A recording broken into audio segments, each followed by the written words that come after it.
Greetings, YouTube. Today has been quite the day for Overwatch 2 PVE news. If you have been out of the loop, Blizzard had a dev chat today. There's this Gamespot article, which we'll go over as well, where Aaron Keller and team and Jared Noose, the executive producer, explained the reasoning why things ended up the way they did. Now, before everybody gets, throws a pitchforks and says, KarQ, this is a paid response. You're a Blizzard shill. No, I have I'm allowed to voice my honest opinions. No, I'm not paid to say any of this. I'm just not a doomer. I don't doom post. And B, I have something called emotional regularity. I can regulate my emotions. I am disappointed, to be clear.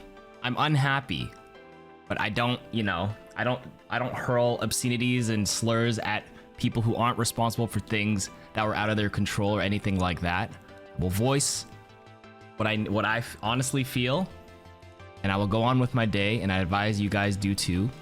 I know a lot of people feel deceived and lied to. I would actually say lied and deceived is, maybe lied is probably the incorrect word. It's just more of unmet expectations. I think when people throw things like Aaron lied to us, that is a little disingenuous, because none of you guys have produced a game, or a lot of you guys have never worked corporate.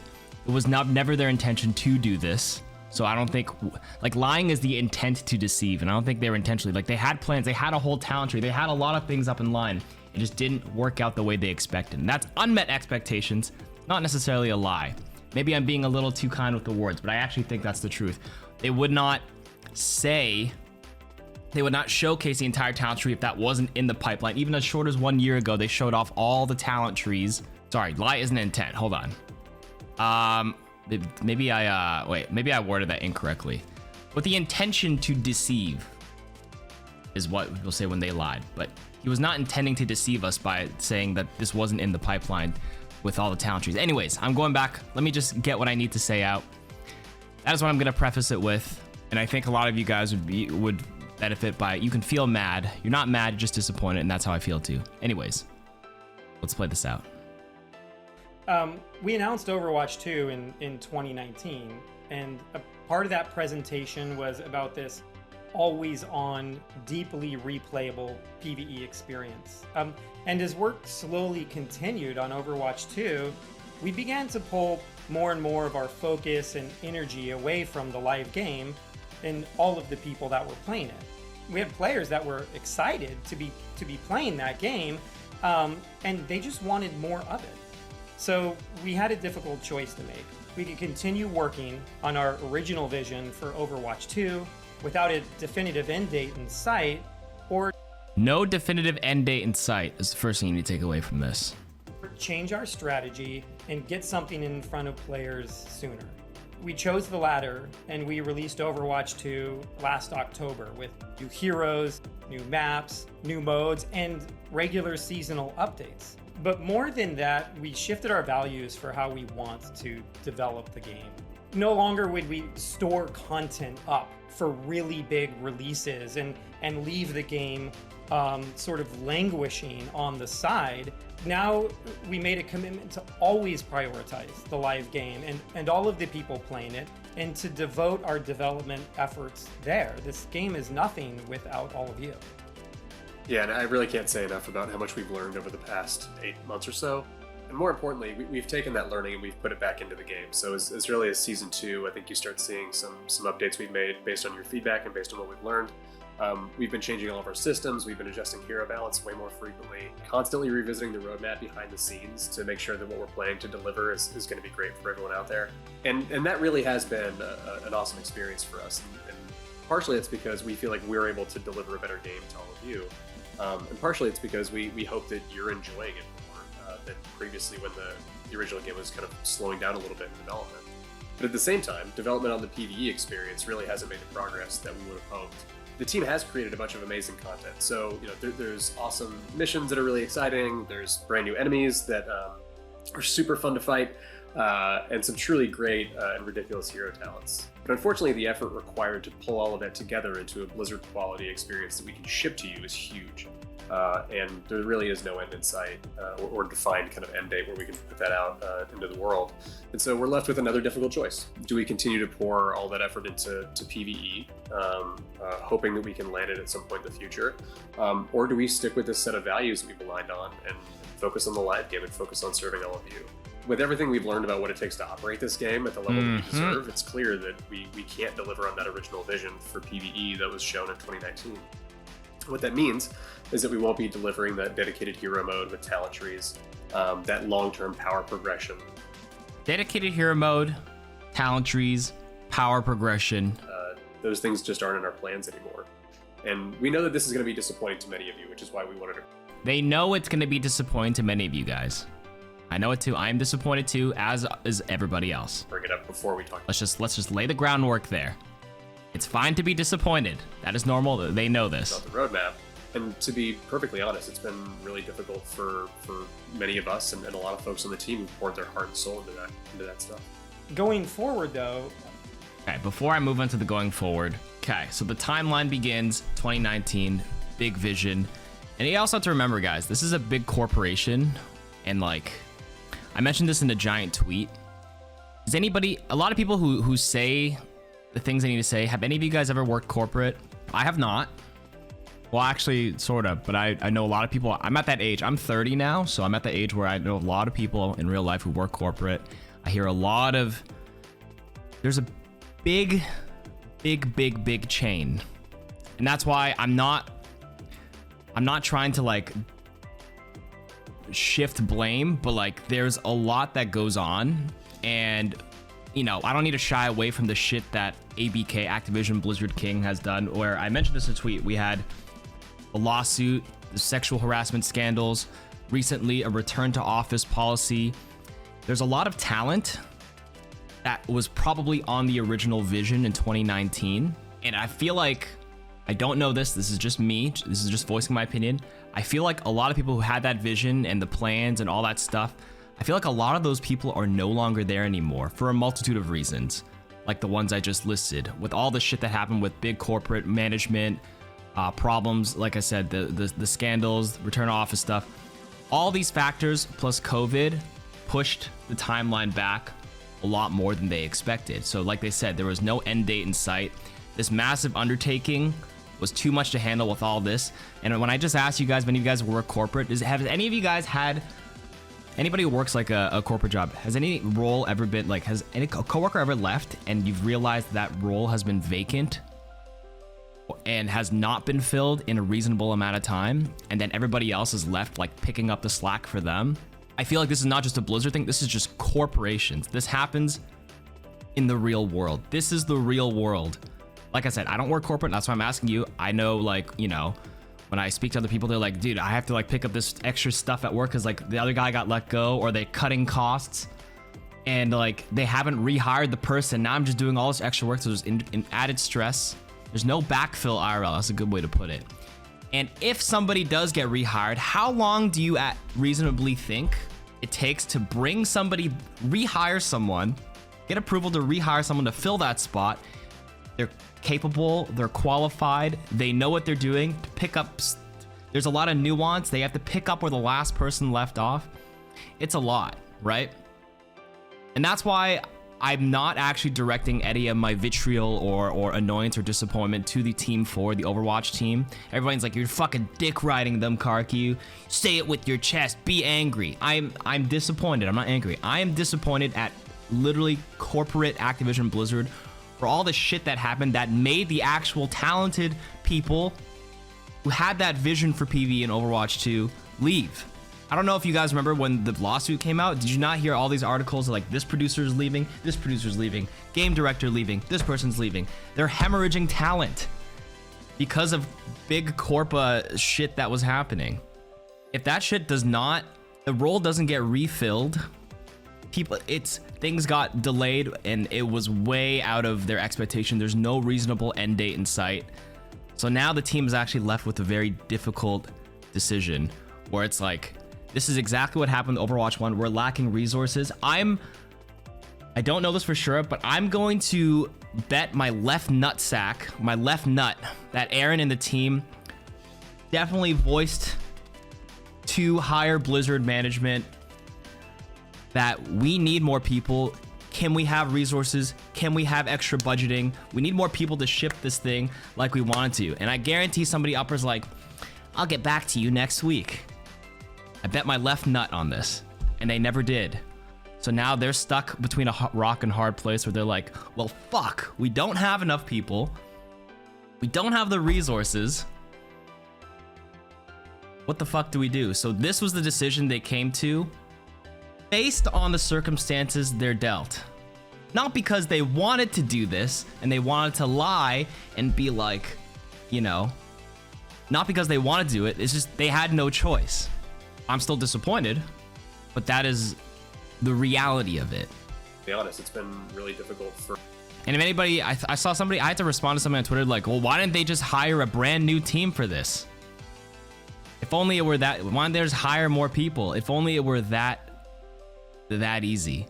Why won't anybody take accountability then? I feel like there's always a boogeyman to like blame corporate, but nothing's ever come from, so what's the point? Because I don't think there's any like single person, and it's never, they're a big corporation, so PR is never going to be like, yes, it was our fault. That's just unfortunately not how it works. I wish somebody or an entire entity could take responsibility. If Blizzard ABK tweets out, our bad, we should have put more resources, I will fucking... I don't even know what to say if they actually did something like that, but that is just not, that's just not PR. I wish. And now hiring new devs and hiring new talent is tough because a company has a giant lawsuit with a history of harassment. Exactly. That'd be GG to my right nutsack. You're correct. And that's the thing. That's what's frustrating though. I agree. I know ABK has the money, but they're not prioritizing it. That's why I'm annoyed. They probably do have money, but they're just not allocating it in the right places for this game, which is why people are also can be angry when and say, yeah, you know, we can. They want it for, you know, this person and that person and super high shareholders and blah blah blah blah blah. For many of us and a lot of. I'm a lot more articulate when I'm not on stream. When I'm on stream, I have to like do this without. I'm trying to like make sure I'm not misrepresenting folks on the team how you guys feel, how I feel, and probably how the dev team feels. Going forward, though, rather than doing a big one-time PVE releasing and rather than pouring all of our efforts into these singular releases, we're planning to make co-op gameplay and co-op experiences just part of our live roadmap. So we want you to be able to experience it more often and with more variety than we had originally announced. We're going to be releasing our first major story-based event featuring a new set of missions, and it'll kick off a brand new story arc for Overwatch. And beyond that, we have a lot more co-op features planned. Some canon and some very not canon. And we just want to give ourselves flexibility to explore the universe. Okay. I'm not going to defend how they're wording this. This was very... This entire thing is very deliberate. Guaranteed in a corporation like this has to be run through the entire PR team and corporate.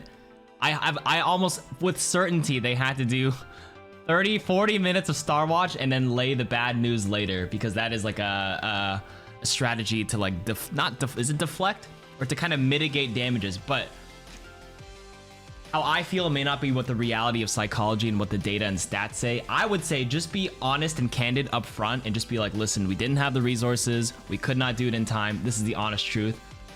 But I have it's sugarcoating. It's damage control. I have a strong feeling PR team was like, nope, listen, if you guys have to make these news, we're going to have to do something in the front and then do it in the back. That's probably also out of their control. Aaron's too busy with his data to organize something like this. A team is like, this is how we're gonna have to lay this out, and they also have to just nod their head and say yes. Yeah, they talked about Star Watch, excuse me, for a lot more. So that's a little annoying, but welcome to corporations. Okay, this is the roadmap. So there's another big piece that's going around the community where they're saying PVE is canceled.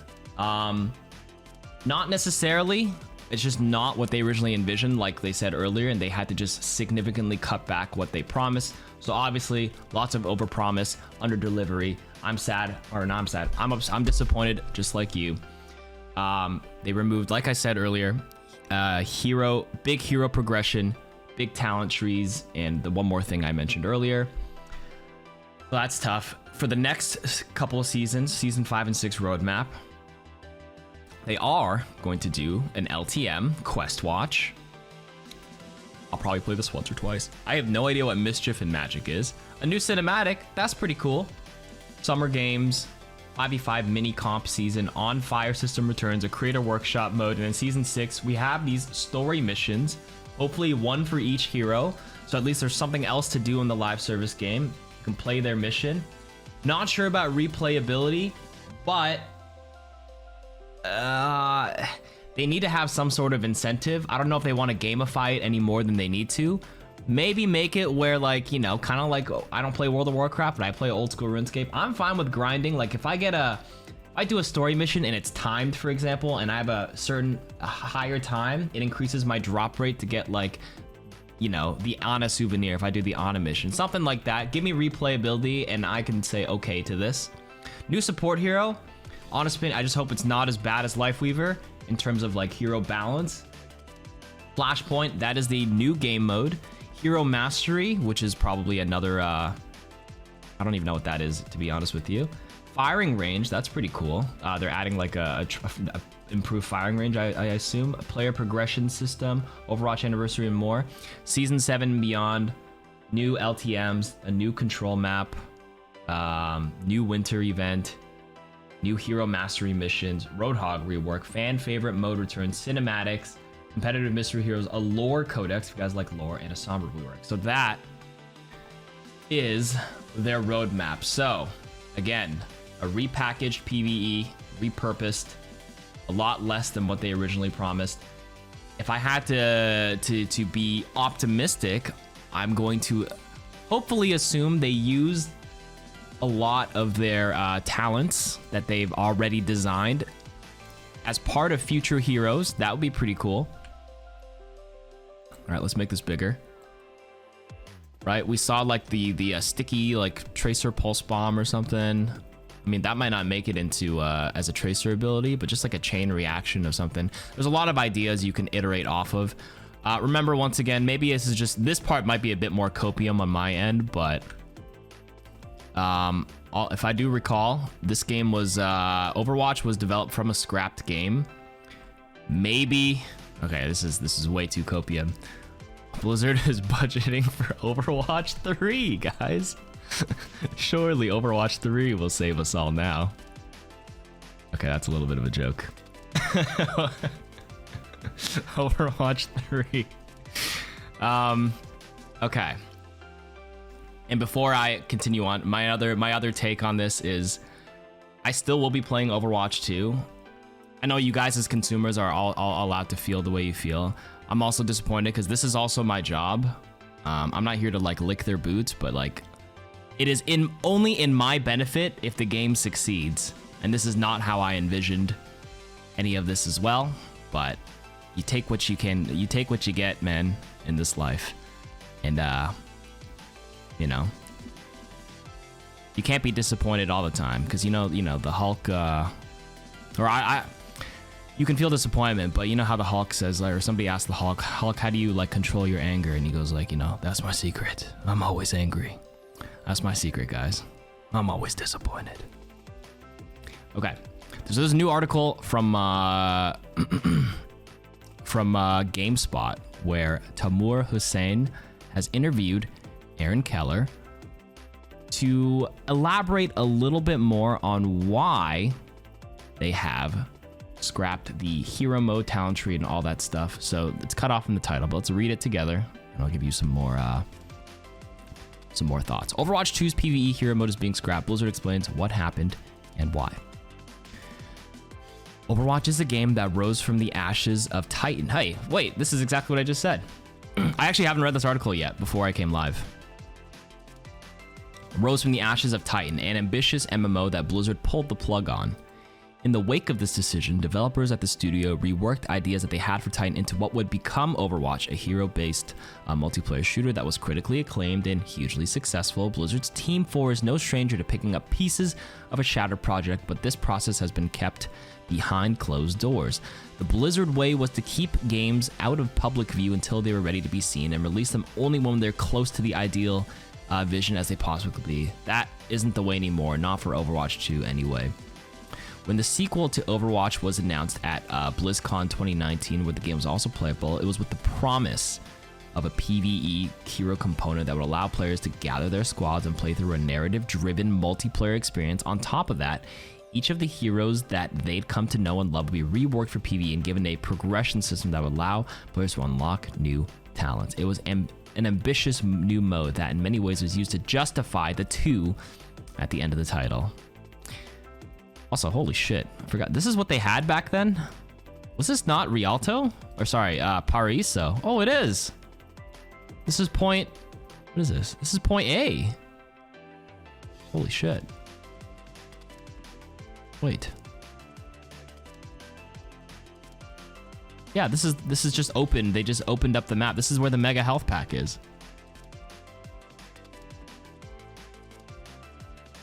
Oh my gosh. Wait, that's kind of cool. Then they go to the first point spawn, right? Yeah, that's going up the stairs to attack, but now they're going to the beach. Anyways, that would have been so cool. Now here's the thing though, perhaps this is also part of the mission. Who knows? Maybe this is Lucio's mission. This is his hometown, right? Maybe. Copium. KarQ, you're so much copium, you corporate dick rider. Sorry. Now, however, Blizzard has confirmed that the promised PvE hero component will not be released at all. In a video, game director Aaron Keller and executive producer Jared News said that the team has made the decision to take the PvE elements of Overwatch 2 in a different direction and a detailed roadmap for the upcoming seasons. Heroes, maps, rebalances, number of story-focused additions. So is saying repackaged even wrong? Somebody was just like, I feel like it's repackaged, but definitely a lot more omitted for sure. According to Keller and Noose, this decision was made for the good of the game and its live multiplayer component. Whether that proves to be true will be judged based on the execution of the upcoming season's detail and its new roadmap, but regardless of this, Blizzard and Team 4 pitched an experience that won't be realized, which will no doubt confuse and frustrate players. Gamespot spoke to Keller and Noose about what led to the decision and how Team 4 intends to try and make something good rise from the ashes of a failed idea once again. Okay, the big elephant in the room. Let's see what they had to say. The big talking point is the direction that you're now taking with the PvE, that you basically aren't doing it. Is that the correct way to characterize it? It's not happening anymore and you've pivoted away from it. Aaron said, I think I would characterize it slightly differently, which is we are doing part of what the team had set out to do, but not the entirety of what was discussed back at BlizzCon 2019. So the real focus is on the story missions and that experience as opposed to the more open-ended hero mode. So no more, obviously no more open-ended hero mode, but like individual story missions. Right, so it's fair to say that the experience that you showed during the first Overwatch 2 reveal is not going to be the one that will be released at any point. Yeah, exactly. So we're definitely not doing the hero mode and the talents and that power progression system. That fucking sucks, guys. When did you realize you were not... Oh, this is good. When did you realize that you weren't going to be able to execute it in this way? And what was it that led to that realization? Now, before I read this giant paragraph, I think everybody... We would all love to believe that this was a more recent decision. It's iterative, guys. None of you guys are in game dev, and you guys can talking so much shit out your ass. That's tough, man. Yeah, this was a process. Development of... Oh, see, took the words out of my mouth. Development of any game is a process. Maybe it's because I also work... I do videos, and I've scrapped many ideas that were like halfway through. Listen, you know what sucks, though, is because... like, scrapping stuff isn't new. Is there any developers in chat or anybody who develops products for a company? There's a lot of things you can work on that just never see fruition. Like, you can work on it and things get scrapped all the time. What was it, like Google Lens? Does anybody remember that shit when they try to put like lenses on your glasses so it looks like a fucking DBZ scouter? Beep, beep. You know, there's a lot of things that are ambitious. It just sucks that this was marketed as such a big thing that it was going to happen. So yeah, you either have really open, candid communication, let everybody know what's going on, and then, you know, you may fuck up and things don't go as they expect and then disappoint everyone because they could not meet expectations. People have learned from like Cyberpunk 2077. I mean, I think Cyberpunk has recovered their image a little bit where, like, you know, you have these big expectations and then it's just hard over time because things get scrapped, things change, talent moves on, things don't go as planned. So do you take the risk to make an ambitious... So the mistake number one, I'm just gonna say, was obviously saying this in 2019. Easily. I don't even have to... That is easily a mistake to announce it in 2019 like that.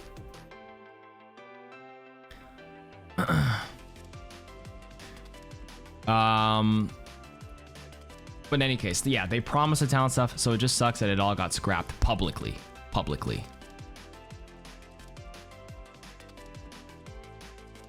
I'm honestly, I'm sure there's so much stuff and stuff they developed behind the scenes for Overwatch 2 and PVE that it just will never see the light of day as well. It's true. Devs deal with it all the time. In game dev, outside of it, there's shit you develop and scrap. There's things you promise customers and scrap. One is painful to devs that work on it. The second is painful to everybody. I'm a 3D artist and I have 17 abandoned projects. Yes, absolutely. Cyberpunk, yeah, Cyberpunk did recover. I received so many scripts that never be made. It happens all the time. The mistake is that they said it. I agree. That's what I mean. How can you get this far into developing the story and scrap it? I've actually scrapped the video that I was 90% done. At the end of it, I was just like, I don't like this anymore. I had to make a different decision. But anyways, that was one thing I just wanted to point out. It's not unreasonable to scrap something. Just point that out. Now let's read this giant paragraph. Development of any game is a process. In the years following our announcement at BlizzCon 2019, we had a really large portion of our team working on the PvE side of that game, and I think players of our live running game could feel that because we eventually stopped making content for it. It's been maybe 2.5 years since the last hero we launched, and we don't want it to be back at the point where it's another 3.5 years since launching a PvP map. So we really looked hard at what we were doing with the live game in service of this much bigger thing that we were working on and hoping to release later. The interesting thing about it is it's such a difference releasing content for players that are playing your game instead of saving up all that content for one big release that you're going to do later. So we came to the realization that this wasn't the right way to be developing for all of Overwatch. It was about a year and a half ago that we made a year and a half ago we made the decision to shift strategy, and that's when we shifted the resources on our team to work on launching Overwatch 2, and that's what came out last October. That was about right. Okay, so wait, hold on. Wait, so hold on, wait a minute. Wait, now I'm a little confused. Oh, okay, let me finish this first. But at the same time, what we came away with that first experience was a new value for developing Overwatch. It was a new value for running the team, namely to always be putting out fresh, exciting, fun new experiences for our players. As we were running up to launching Overwatch, we realized that we could not build that other game. We couldn't save up all of that content over the course of what was looking to be at least the next several years to finish it. And by doing that, pulling more and more resources away from the people that were all playing our game and all the people that we playing Overwatch 2, so we made a decision later last year that we would focus later last year that would focus all our efforts into on the live running game and all of our PvE efforts on this new story arc launching in Season 6. And on top of that, to keep all of our PvE efforts, all of our co-op efforts invested in our seasonal releases. Okay. So this May, I don't know. So I think late last year, after they saw the first 2 months of Overwatch 2 PvP live service, they probably made the decision. Yeah, half a year ago, around December. We're already in May, holy shit. So based on my interpretation of this answer, they realized probably at the end of Season 1 that they should Season 1 was, I guess, probably a success, reasonably speaking. That the full PvE was still going to be a long ways away, and then they decided to make content for Season 6 right now. Or Season 6 is actually in September, starting in December. Wait, so they sort of knew that this was the timeline?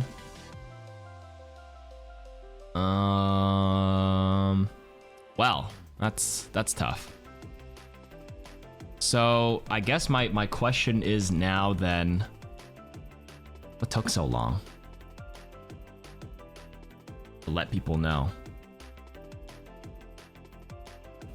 I think we all probably could have appreciated after 2 months in that, like, hey, season 1 was good. I guess they just don't want to kill momentum, and like, you know, they were already starting to regain some like positive PR because people were already like, oh, okay, well that's a little disappointing, but this is the more human reaction. The corporate reason is to like, yeah, to just don't want to kill momentum, delay the inevitable. Maybe the millions that they made in season 1. They knew the game had hype, so the business decision is to keep quiet, I guess. Okay. Interesting.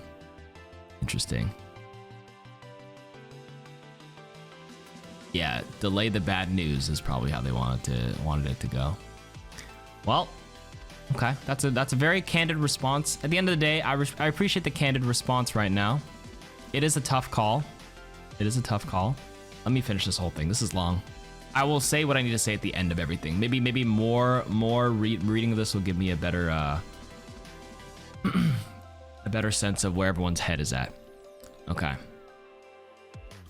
Presumably, the resources, time, and other necessities that you would have needed to make PVE were factored in when you originally came up with the plan to create the game. What has changed since then that now you're in a position where you can't do it? Okay, so Jared said, I guess this is a general answer, but I think it's totally applicable here. When you make a plan originally, it's based on an idea, a general idea and direction. Then as you develop the game, it's not developing a piece of bank software or something where there's a finite set of functions it has to have. When you get into the meat of it and you start feeling it out, it's like, okay, well, is this fun? Is this good? Is this original idea the thing that we think is going to be awesome? And then you iterate on that until you find something you're really excited about. And once you're kind of in that, okay, we have a good idea of what directions could go in. The question is, well, what does it take to get it there? And so I think if you're building a game where you're taking the exact same engine, the exact same team, the exact same crew that's already shipped the same thing, and you're doing version 3 or version 4 of it, it's pretty easy to plan well in advance. But for games like this, it's tougher because the team was building something that is totally different than anything that they've built before. These story missions are significantly different than archives or other ways that we've told stories inside the game before.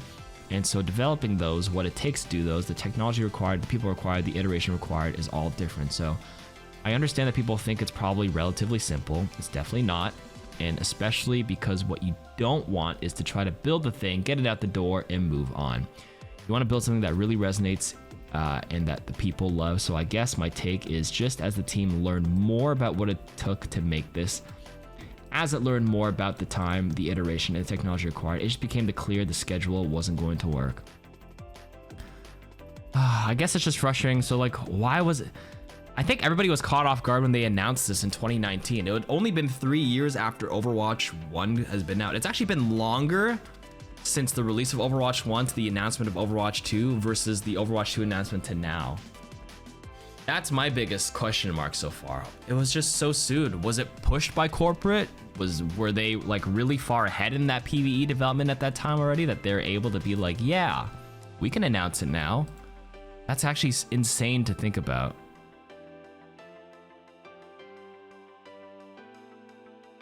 Man. Okay.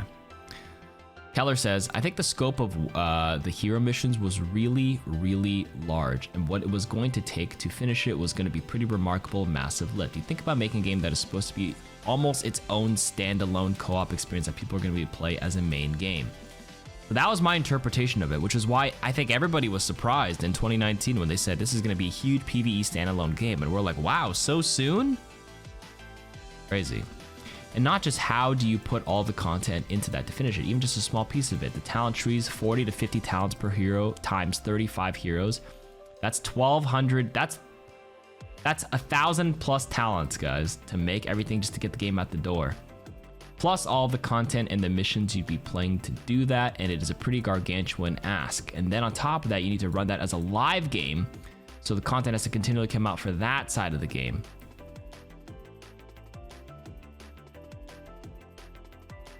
So I kind of just want to, I have a feeling they had the resources at the time, and project management was like, we can do this. And then over time, when people left, talent left, things got pushed back, they realized they can't do it. They probably didn't rehire, didn't have enough people, don't have enough resources.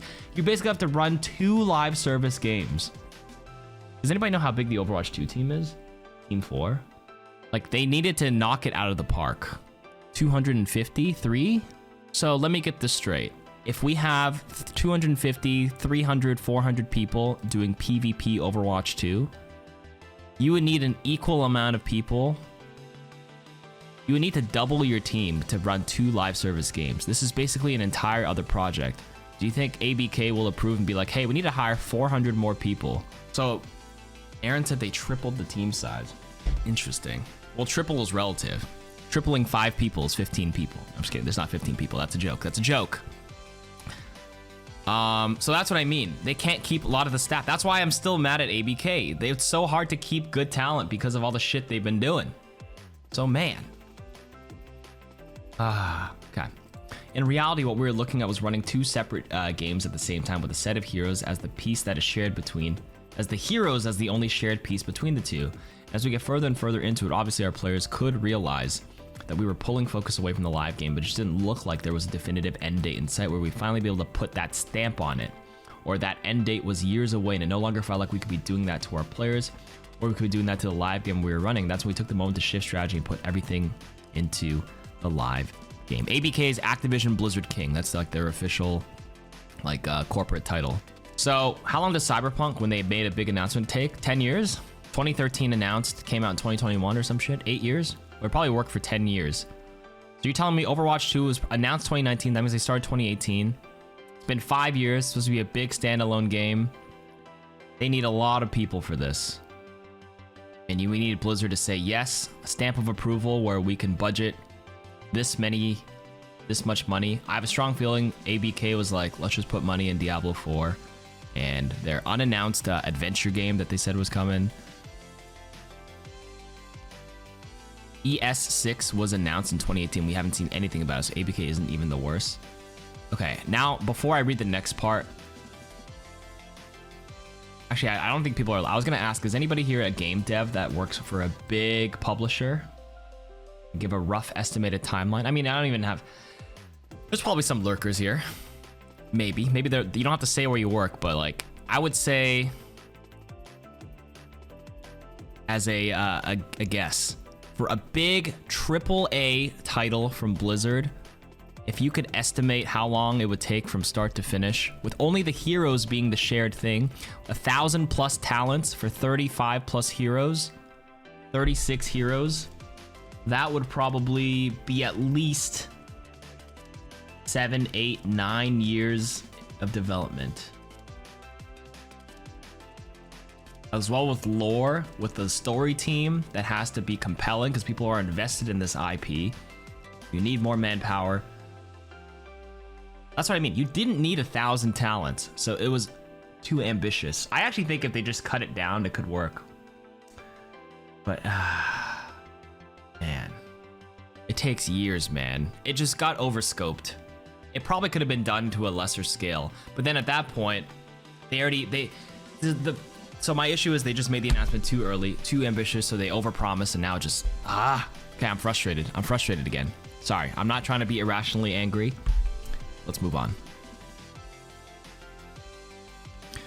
You want to build something that really resonates with people, resonates and that people love, so they don't want to half-ass it.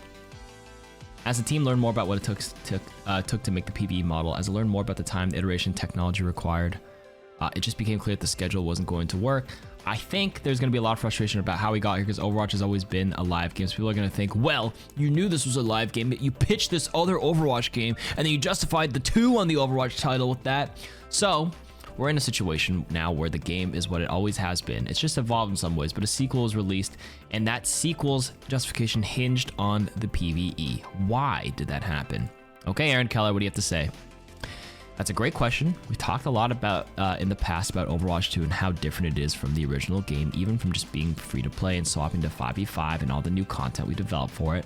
But to me, that's the biggest change that we're looking at here. It's not just that we have some of the same heroes in the game, it's the way that we're writing the game and how we're looking at the game going forward. I really hope the roadmap that we release is something that illustrates that to players. We have a lot coming out this year, and if you even look at the Season 6, it's the biggest season we've ever launched in the history of Overwatch. We have a new support hero coming out. We have a new game mode. We've never released a new game mode as a seasonal update ever. It has 2 new maps coming out with Flashpoint, which is a new game mode. We are running a PVE event that season. We have a whole new type of PVE content that we're releasing with our single-player hero mastery mission. So that's at least 37 missions. Okay, hold on. Let's put this in numbers after this. Overwatch Anniversary is running another event, and on top of that, we've got a start of our new story arc with new story missions, cinematics, and other lore content such as a lore codex. It's all packed into one season, and this is the future we're trying to bring to Overwatch 2. That's what I hope players can take away from this experience. The shift is in the way we want to develop for this game. That's what we want to put out for our players. So this is the pivot they made. So none of that big stuff. However, Season 6 will have, if I understand this right, 37 single-player hero mastery missions, 1 for each hero. Overwatch Anniversary, separate like arcade event. On top of that, new story arc, story missions. I don't know how many we have of this. Cinematics, lore. I don't know what a lore codex really entails, but okay. Okay, maybe, I don't know if they specified 1 for each hero, but surely they don't just do single player hero mastery missions. You know, some people don't have a mastery and they're just like, you don't need to master this hero, guys. Lifeweaver mastery mission. Just kidding. Okay. I've already been disappointed today. I'm trying to give them the benefit of the doubt. If there is not 1 for every single hero, I can't make any more excuses. I'll be actually pretty disappointed. I'd be even more disappointed. Man. Maybe a lore codex is just an encyclopedia. Okay.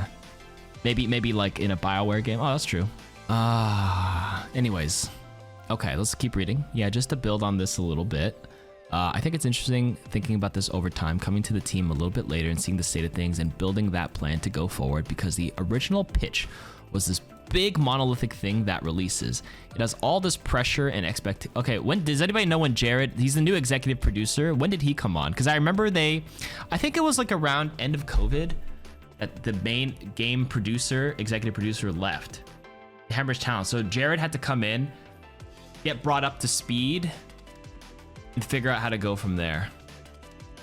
What was his background? I'm pretty sure Jared came from, okay, I'm too lazy to Google. He came from another game, and he was a producer there.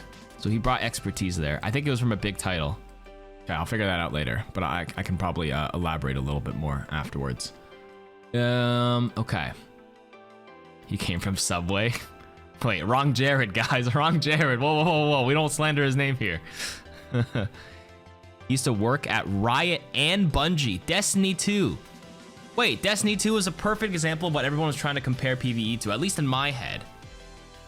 That means he saw what Destiny 2, a PvE whole PvP hybrid. Wait, that's... If anything, he would know what, like, the expectations are, and he's probably just like, wait a minute, guys. Destiny 2 was boring. I actually liked Destiny 2 for a little bit. I was actually really excited for like I liked the first raid I did in Destiny 2. That was a lot of fun. So it was a big monolithic thing that releases all its pressure and expectations, and really a decision we made is not to walk away from PvE or totally abandon it. It's just move into a model that we know we can deliver on. Honestly, Jared's the executive producer. He was probably just like, man, this, whatever you guys promised, it's not realistic. He was being realistic, and we have to make the tough call we need to deliver on something, or else people are gonna have to sit with. If there's no end date in sight, what are you supposed to do? Your hands are tied. You don't have the resources. You literally can't finish the game in time. Don't abandon the PvP. This is the best decision they could make based on the circumstances. They have to just like release it seasonally, or else people are gonna sit here wondering for the next year, 2 years, when this shit is happening. And if it's not going to happen, people are gonna be, I'm disappointed now, but I probably would be disappointed even more later on in like 2 years if I'm still waiting. So yeah, anyways, we know that if we got into seasonal cadence, we can release things during seasons that in a way we can plan for it effectively and think it's gonna be really exciting to players. That, more to the point, gives us time to adapt to the next thing for players before you release it. And I think moving away from that idea of this one big singular PvE release moment into a, no, we're gonna do PvE stuff all the time. We have all these plans.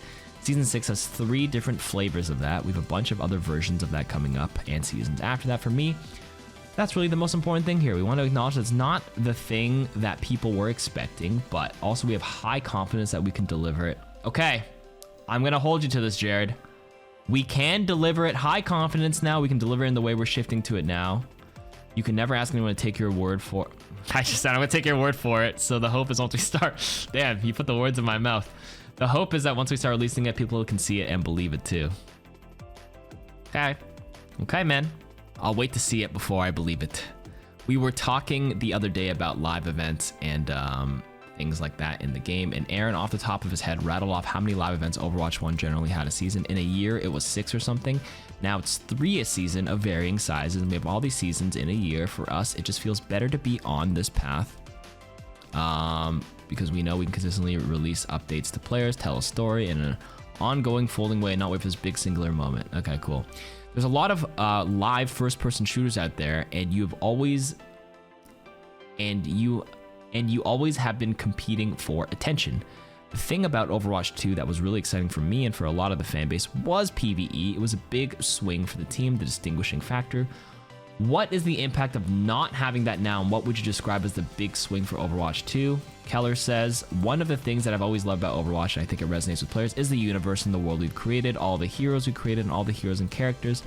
Overwatch universe, their backstory, their lore, people are invested in that's why I think people are invested in PvE or co-op, is because we're not really able to deliver on a ton of that story in our game with just the standard PvP gameplay. So I think for us, that's the side of PvE we want to continue running with, is what Season 6 is. It's the start of this big narrative where players do get to find out more about Overwatch, and they do get to find out more about what's happening in the world and what's happening with a lot of the characters in the game. So we're really committed to that side of the game and delivering story, okay? On top of that, we have multiple cinematics coming out this year to help either set up that story that we'll be telling in Season 6 or to further some of these characters that we're working on. And there's more to come. There are other pieces of the story, like features that we're bringing to the game. Another one we're doing for Season 6 is our lore codex, where players will be able to, if they want to, dig into a lot more about the universe. So this is just basically an encyclopedia, like who was a goblin in chat said. Hope players can see that we're just committed to PvE, and we're doing more with the story we've ever done before, just doing it in a different way than what we originally talked about. Okay, next question. One of the most exciting things for players when they saw the PvE was the characters, and you were pitching really interesting different ways of using their abilities that seem specific to PvE. It felt exciting to have this new twist on heroes. Is any of that coming back, or is there going to be opportunities in these PvE modes to play these characters differently, or is it going to be largely familiar heroes but in new contexts? We would love to see more of that in the game, and while that was an integral part of our hero missions, we're no longer doing those, so they won't come into the game that way, but we had put a lot of work into our hero talents, and there were a lot of really exciting things, not just with the gameplay, but with the fantasy of what a hero was when we could start interacting with the hero that way. So we would like to bring those back in the future. It's just going to take a different form than being part of a new co-op game. Okay, so one of the cool things was the pulse bomb that like kept blowing up in like a chain. I remember Reinhardt had like the AoE Earth Shatter. Genji had the slash that like shot out the thing. So they're saying they won't come into the game that way, but they know they put a lot of work into it. It's just gonna take a different form. Okay, so maybe it's not fully scrapped, just repurposed, repackaged. Okay. more broadly speaking, you've probably done a lot of work on the PvE. How much of all of that is going to make its way into PvP or repurpose? I know a lot of people think repurposed is bad, but at least it'd be in the game. There's a lot of things that went into developing PvE, and it's not just the content that we made. Some of this is tools and technologies. And so, if you look at the Junkenstein's Wrath of the Bride from last year, that was using all of our new mission technology that we had developed for Overwatch 2. So, the PvE content that we'll develop in the future is going to be using all the technology and tools that we created before. It'll just be using new enemy ecologies that we developed for Overwatch 2.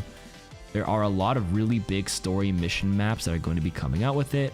And then we talked a lot and have a lot of plans about the different ways we can bring some of the other content forward, whether it's talents for heroes and even some of the missions that we started developing for that release. But it's all going to be coming out seasonally and in a different form and with a different purpose than what we had before. So we would like to repurpose some of it, and then we'd be able to use the technology to build into a bunch of new stuff. I remember they teased, there was like this like Widowmaker looking enemy AI that had like the looked like Dr. Octopus. She could like shoot at the thing. Do you guys remember that from the trailer a few years ago? So they're saying, I guess they can repurpose some of the technology and the AI of enemies. I think. Stuff like that. They can probably... Tentacles? I think it was tentacles or something like that. I forgot if it was from the hair or they just had like a Dr. Octopus looking thing, the Doc Op. But in any case, it was her hair. As long as... the enemies, I think my favorite event so far was Junkenstein's Wrath of the Bride. My only problem is with all these new modes like Star Watch and I like Junkenstein's a lot. It was because there was a leaderboard. Maybe it's because I'm a competitive person. But I think having a leaderboard and a reason to replay it, like a time leaderboard and score was my reason last time. But I think for some other players, I think having like a drop system where like a certain chance to get a drop, like a charm or some sort of cosmetic to earn based on your performance is cool. Not just like all these new like Star Watch events is like play it, 16 times, defend it 4 times and you'll get this achievement or this spray. I wish it was like kill X amount in one game, or have like modifiers or invocations, exactly similar to Tombs of Amasket in RuneScape Raid, where like you can add different modifiers for each PvE mission. My biggest concern with these like seasonal updates is replayability, and also they go away. If I understand correctly, it goes away. So if they drop this PvE content, once the season's over or the few weeks are done, it's gone. If it was always accessible in some capacity, I think it would actually be okay. Not everybody would play it, but it's at least like there, In any case, we would like to repurpose it. And then Jared said, I think the breadth of experience we've been able to deliver this year is significantly different and more interesting than a lot of the live events Overwatch 1 had. And I think a lot of that is just because of the work that went to PvE and the engine revamp. So going forward, I think you should just expect to see a lot more of that and a lot more of pretty wild seasonal events where we experiment with stuff. A lot of the cool non-canonical stuff like Battle for Olympus, where we're augmenting hero abilities, things like that are what you should expect to see a lot more in the future.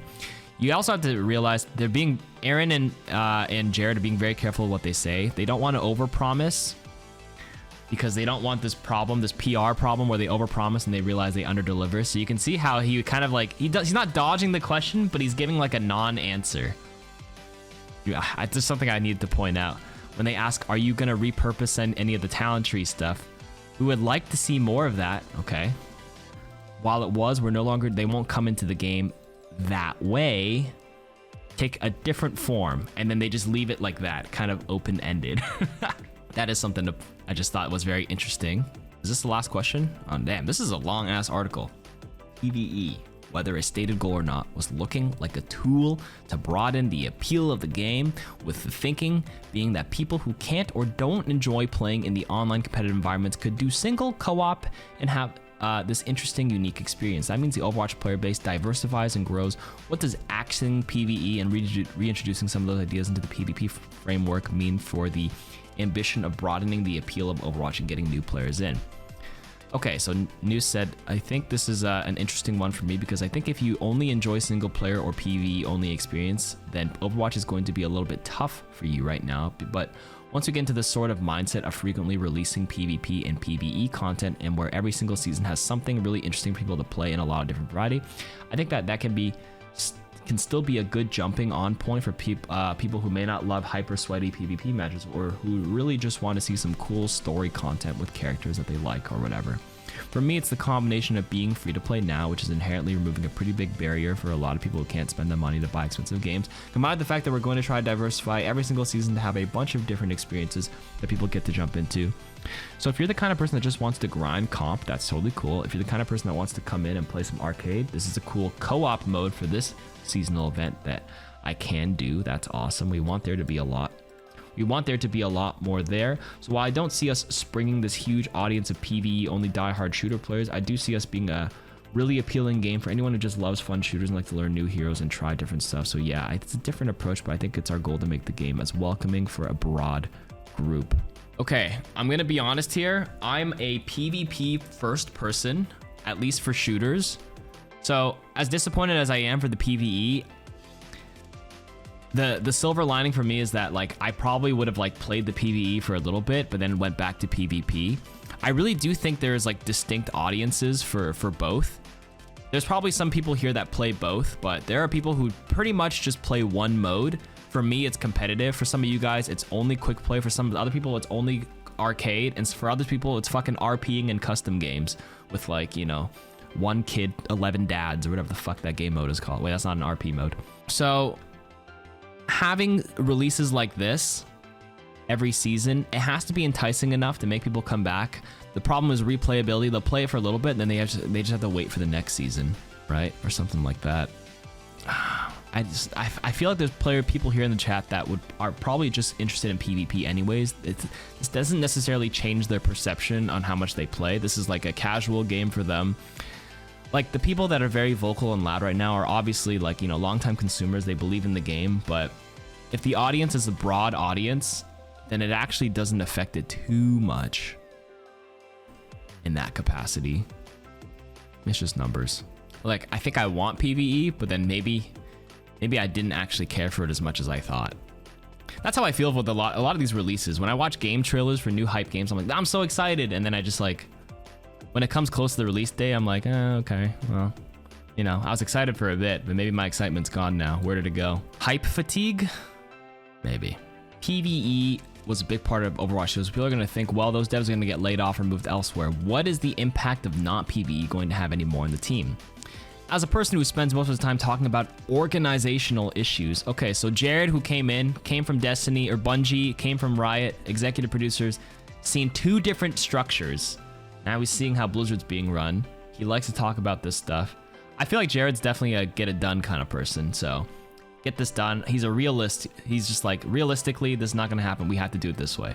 One of the really cool things is we're going to take a bunch of people who have awesome expertise building new enemy types, big PvE missions, big PvE world, and integrate them into the live team with everybody else on the team. So instead of having this big monolithic PvE side of the team and a PvP side, so no two separate teams, now we bring everybody together in a group that's focused on what is the live experience, what is the season over season experience, how do we have people who specialize in PvP and who specialize in PvE work together to create these awesome things. So there's no adverse impact on the team. We weren't letting people go who were working on PvE. On the contrary, we're actually really excited to bring them in together with the rest of the folks working on events to figure out how do we use your unique superpower to create an awesome thing for a season. So we're working on these roadmaps. Now they're longer and longer, and all those people are involved. I actually think it's just super exciting from a dev point. How do you have the team structured perspective? And I think there's a lot more that we could do with everyone's power combined than what we could do before. Okay, Blizzard has always been a studio that puts out high quality games, and if a game isn't going to make it, we just never see it. That's kind of how it always has been. This is a very rare look at the process where you tried something, realized you failed publicly. How do you think that reflects you as a team and a company as a studio? It's true. Some people just never see things that never make the light of day. As I mentioned earlier, things get scrapped all the time. This one's just in the public eye. Every team at Blizzard is a little bit different, and Team 4 is unique in a lot of ways. One of the ways that I think the team is unique in the direction we're heading is just this push to be more open, much more honest about how we're developing, and much more sort of transparent in what's working, with what's working and what's... Okay, that's a grammatical error. Since I've joined, it's been a big push. Aaron is writing blogs every 2 weeks about how the game is going and what's changing. We have a lot of people from the team out on socials talking about the details of their stuff. People complain about matchmaking issues. Morgan is right there. That's true. He was answering matchmaking questions.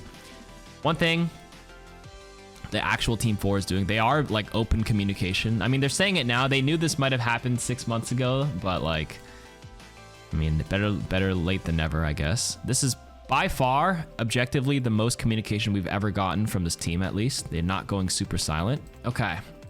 I think and I hope it signals a shift in the team mentality as part of the company that's really just about building this experience alongside players as opposed to building it on our own and then handing it over to players. So what I really want to see is just sort of co-development model, for lack of a better way to put it, grow and grow over time. This is not the kind of thing where we can just give you the tablet that is there. Please play this incredible thing and enjoy it. We want every season to be something that is built on all the learnings from previous seasons and all the feedback. So my hope is it signals, okay. Almost done. And there's a reason why we're being more transparent here. We want to be able to give players more context into our development process. We want to people to have more context around why we have made this decision. It was a painful decision for this team to make. It was really hard for us to go through this experience. I don't doubt this part. We're all very passionate about the things we work on. We're all really passionate about the game. And part of that passion is to ensure that everything we're making is right for our audience. So what I hope people can take away from the roadmap and the video release and from things like this interview is that yes, we know it's tough when the games change or when things are reduced in scope, but at the same time, the people that are playing our game right now are actually playing a PvP game. My belief is that the reason they're playing the PvP game is because they like that game that they're playing. Okay. Partially true, but partially not. Anybody who plays a PvP game hates their own game. This is not just an Overwatch thing. Anybody who's addicted to League of Legends says they fucking hate League of Legends. Anybody who plays Valorant says they hate Valorant. This is just a gamer thing that people like to say. So it's up to us as a development team to continue to make that game as good as humanly possible. And that's the real story here. How do we take the resources that we have, the team that we have that is so passionate about this game to make what people are playing the very best version that it can be? That's our focus and that's our takeaway. It's true? Oh, that's a true statement. That is not, that's just a gamer thing. People always say they fucking hate the game they play, but they don't really mean it, but they kind of do. I fucking hate this game. I'll see you tomorrow. I watch TFT. They don't fucking hit their units. This fucking game sucks. So fucking dog shit. And they queue up again. Same with League. Same with Overwatch. Same with Apex. Just gamer things, guys. It's the one thing we can all relate to. So, I appreciate Aaron and Jared's transparency. They actually went on a fucking they posted an interview on why they did this. So I can applaud that. Once again, it is just unfortunately did not pan out how they expected, and at least they're pivoting now before it's too late. Doesn't matter. Okay, now I'm gonna read chat. I'm sure chat has been very rational and reasonable and not doomer posting and you know, not calling me a shill of Blizzard or whatever. Remember, I'm not paid by Blizzard. I am just not as reactionary, and what people are looking is for validation. They want me to react how they have felt so they feel their feelings are validated. But like I said, I'm disappointed, but I'm not like gonna lose any sleep over it. And to make this more about me, because I'm selfish, like I said, I have more to lose than you guys, to be completely honest with you, at least for the majority of you guys. Is Overwatch your job? Probably not. You guys can go on with your lives. This hurts me a lot. This hurts me a lot. It really does. This is my livelihood too. But I'm trying to be rational. You did a great job with damage control. I'm trying to put it in a more human level for Team 4 and shift blame to corporate entities. That was what I was trying to do, because I really don't think it's fair to them. I'm also inherently, I am biased. I am a creator, but I've also met Aaron and I've met their team, and they really do want what's best for them. They really do. Optimism, guys. I'm not cynical by nature.